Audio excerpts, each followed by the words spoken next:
My fellow Americans, I want to take a moment to address some of the hateful shit you've been talking about me. Many of you have said I am suffering from brain worms, or that I have applesauce for brains. Well, I won't mince words, so here it is. Fuck you. You're all a bunch of faggots. End of quote. Repeat the line.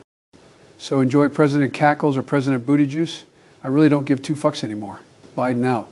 Joe is out. That's right, ladies and gentlemen. Joe Biden has officially dropped out of the 2024 presidential race. You heard it here first.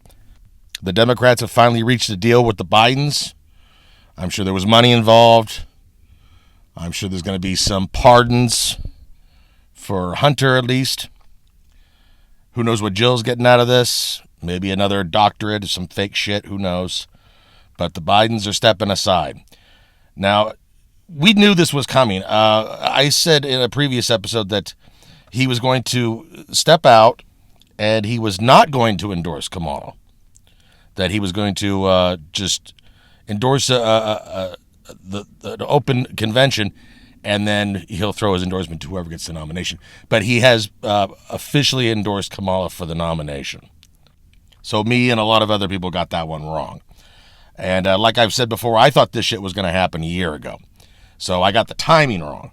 But I still feel like it would have happened a lot sooner if Kamala Harris didn't have such shitty poll numbers. I mean, she doesn't do anything.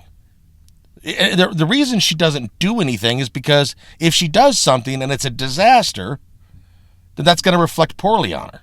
And it's going to affect her poll numbers. It's going to affect her chances of beating Donald Trump in 2024.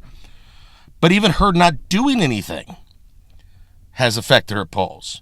And she was made the border czar, and we know how shitty the border is. So even not, she is literally bad at sitting on her ass and doing nothing. Welcome to the Midnight Manifest. I'm your host, Mark, and it is the Midnight Hour. Now, I've got a source. You know the source. His initials are AJ, and he just got sued for $1 gazillion.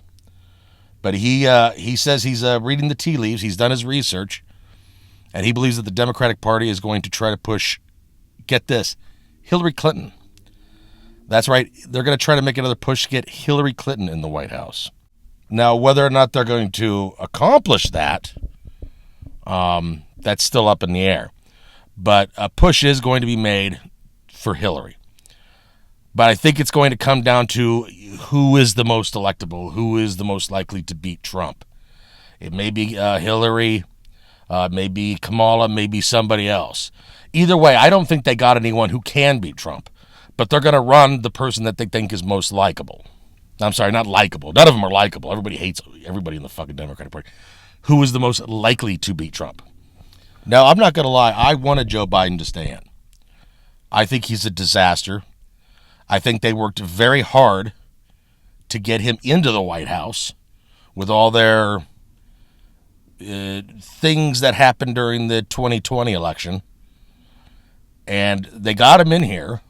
They managed to convince a lot of their voters that he's doing a great job. And now they want to get rid of him. But I want them to run Joe. He's horrible, and Trump can absolutely beat him.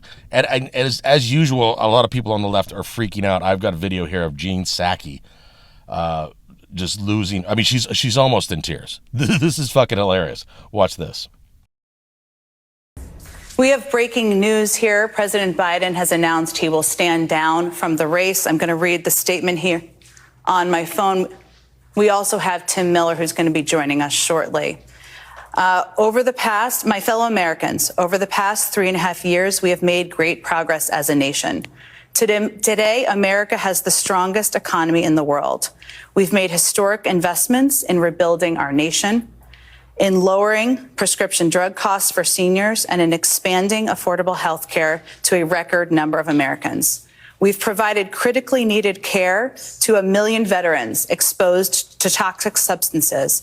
Passed the first, thank you so much, I'm just going to read off the paper here. Passed the first safety law in 30 years, appointed the first African-American woman to the Supreme Court, and passed the most significant climate legislation in the history of the world.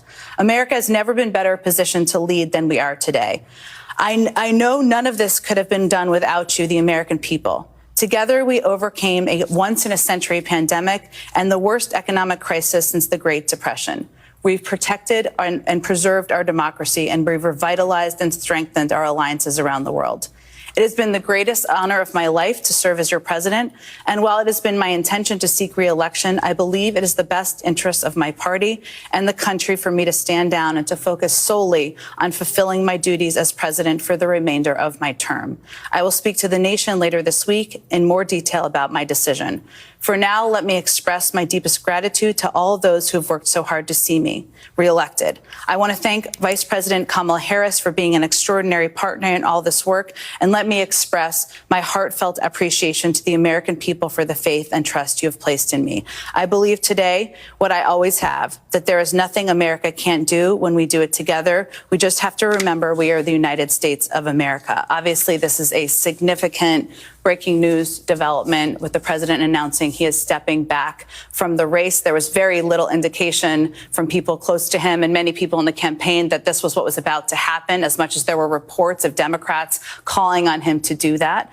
What's interesting in this, I will note, and then we're going to bring Tim Miller in, is that he does not endorse the vice president in this statement. We'll see what he says later this week.